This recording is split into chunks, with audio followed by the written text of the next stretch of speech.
ओम शांति। अव्यक्त पालना के अंतर्गत आज हम ले रहे हैं निश्चिंत जीवन, बेफिक्र बादशाह। कितनी बड़ी बात है। भगवान जिनकी पालना कर रहा हो वो कैसे होंगे, जिनको रोज पढ़ाता हो, भगवान स्वयं जिनको मदद कर रहा हो और सदा करने का वायदा कर लिया हो, कैसे होंगे वो सोचेंगे। हम वो आत्माएं हैं शिव बाबा के समीप की, जो प्रभु छत्र छाया में सदा सुरक्षित हैं, उसकी पालना का आनंद ले रहे हैं। उसने अनेक बार कह दिया है, मन के बोझ सारे मुझे देकर तुम डबल लाइट हो जाओ, मस्त रहो, मैं हूं ना। लेकिन आज संसार में लोग चिंताओं में जी रहे हैं। देखते हैं सभी तरफ टेंशन ही टेंशन है। कई चीजें बढ़ती जा रही है और इतनी तेजी से बढ़ रही हैं कि 1-2 साल में क्या क्या होगा इसका अंदाज लगाना मुश्किल है। कैंसर भयानक रूप ले रहा है। तो किसी देश के डेटा छपे थे कि कोरोना से भी ज्यादा लोग कैंसर से मर गए 1 मास में। तो कितनी जबरदस्त त्रासदी संसार में आ रही है। कोरोना ने मनुष्य को डराया था और कैंसर तो बहुत डराता है। किसी को कैंसर डिटेक्ट हो जाए तो पहले ही घबराहट शुरू हो जाती है कि अब क्या होगा।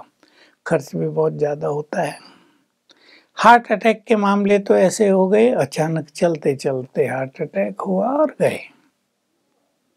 आपने सुना ही होगा जबलपुर में बस ड्राइवर बस चला रहा है और चलाते चलाते हार्ट अटैक हो गया और गया, और बस कहाँ की कहाँ चली गई, कितनों को मार दिया। तो चिंताएं तो बढ़ती जा रही हैं संसार में।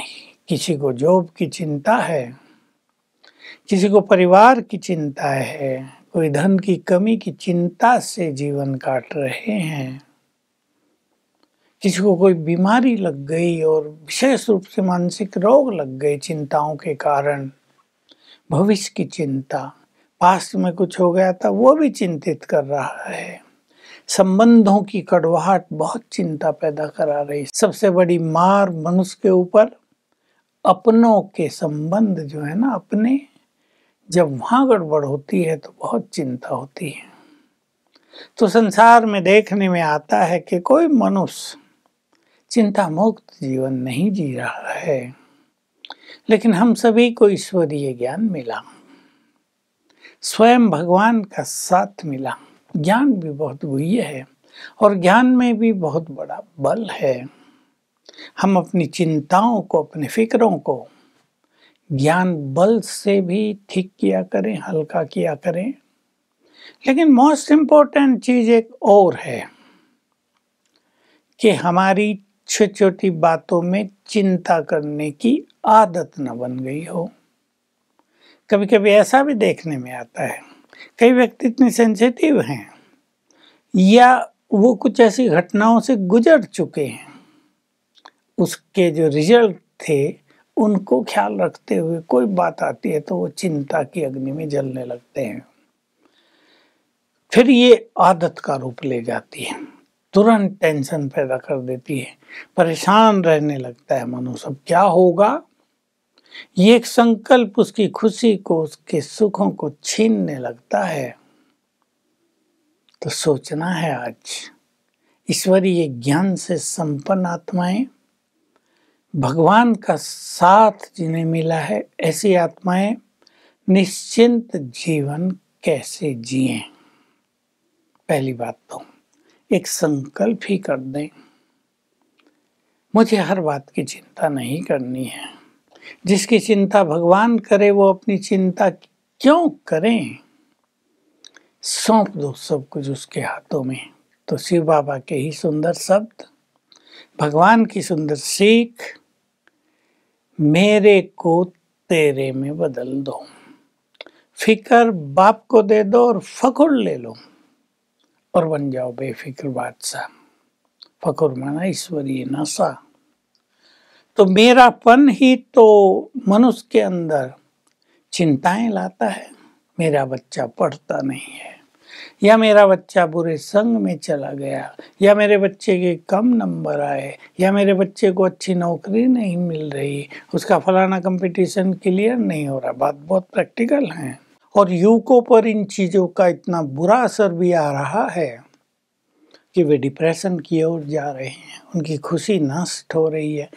4 साल हो गए, 3 साल हो गए, 5 साल हो गए, नौकरी नहीं मिल रही है, क्वालिफिकेशन भी अच्छी है। चलो क्वालिफिकेशन अच्छी ना हो, मार्क्स बहुत कम हो, या पढ़ाई के समय अपना टाइम बहुत वेस्ट किया हो, बुरे संग में आए हों, वो तो बात अलग है। तो ये सब कुछ अच्छा होते जब अच्छा रिजल्ट नहीं मिलता तो हर चीज से नफरत होती है, विरक्ति होती है, भगवान को मानने से इनकार कर देते हैं। स्पिरिचुअलिटी ये सब बेकार की चीजें हैं। तो मनुष्य को जीवन में सफलता तो बहुत चाहिए। तो ऐसे अनेक जगह हैं जहां से मनुष्य को चिंता मिल रही है, फिक्र मिल रही। कोई ऐसी बीमारी अपने को ही लग गई, डॉक्टरों ने कह दिया लाइलाज, या इलाज भी हो रहा है लेकिन ठीक नहीं हो रही, लंबा काल चलती जा रही है। आजकल बॉडीलेस सोल्स के इफेक्ट भी बहुत होते जा रहे हैं। तंत्र मंत्र भी तामसिक विद्या के रूप में संसार को परेशान करने लगा है। तांत्रिक लोग बहुत कॉमर्शियल हो गए हैं और कुछ भी करने को तैयार रहते हैं। ये समस्याएं भी संसार में उग्र रूप लेती जा रही हैं। परिवारों में किसी के डिवोर्स की समस्या है, किसी का डिवोर्स चल रहा है, कोर्ट केस चल रहे हैं, परेशानियां बढ़ रही हैं, अनेक चिंताएं मनुष्य को खा रही हैं। अब अपनी जिम्मेदारियों की भी कहीं कहीं चिंता होती है, बड़ी जिम्मेदारी होती है। मनुष्य का तन साथ नहीं देता है, या धन उसके पास इतना नहीं होता, बच्चों को अच्छे कॉलेजों में पढ़ाना, अच्छे स्कूल में पढ़ाना, फीस बहुत भारी भरकम है। चिंता होती है कि क्या करें, कंपटीशन ही इतना भारी है। अब प्रैक्टिकल में हमें अभ्यास करने हैं। मेरी चिंता, मेरी जिम्मेदारियां, मेरे तन का रोग, मैं क्या करूं, मेरे से नहीं होता है, मैं तो कर ही नहीं सकती। इन सब को जरा प्रभु अर्पण करके देखें, भगवान के हवाले कर दें हम इन सब को। और बाबा के शब्द हैं, इस मेरे को तेरे में बदल कर, तेरा माना तेरा भगवान का, फिकर बाप को देकर फकुर ले लो। फकुर ईश्वरीय नशा, जैसे कौन मेरा साथी बना है, किसने मुझे कहा है कि बोझ मुझे देकर तुम निश्चिंत हो जाओ, किसने वायदा किया है जीवन भर साथ देने का, किसकी छत्र छाया में आ गए हम, भगवान हमारा साथी बन गया। तो चिंताएं और फिक्र उसको सौंप कर हल्के रहकर फिर कार्य करें, फिर जिम्मेदारी संभालें, फिर रोगों का उपचार कराएं, फिर जो कुछ समस्याएं आ रही उनके बारे में विचार करें। समाधान निकलता हुआ दिखाई देगा, प्रैक्टिकल में देगा। ऐसे हजारों क्या लाखों के अनुभव हो रहे हैं। तो सब कुछ तेरा। तो आइए आज से हम बेफिक्र बादशाह बनकर जीवन का सुख लें। परिवार को, बच्चों को, जिम्मेदारियों को, चिंताओं को प्रभु अर्पण कर दें, विश्वास के साथ कि उसने कह दिया है, जो बाप सारे संसार का बोझ उठाने वाला है वो अपने बच्चों का बोझ भला उठाएगा नहीं क्या वो अपने बच्चों को दुखी, परेशानियों में, चिंताओं में देखेगा? तो हम आदत बनाएं और चिंता की चिता पर चढ़ना छोड़कर अब ज्ञान और योग की चिता पर विराजमान हों और इस संसार में शेर की तरह विचरण करते रहें। यह है हमारी बेफिक्र बेगमपुर के बादशाह की श्रेष्ठ स्थिति। ओम शांति।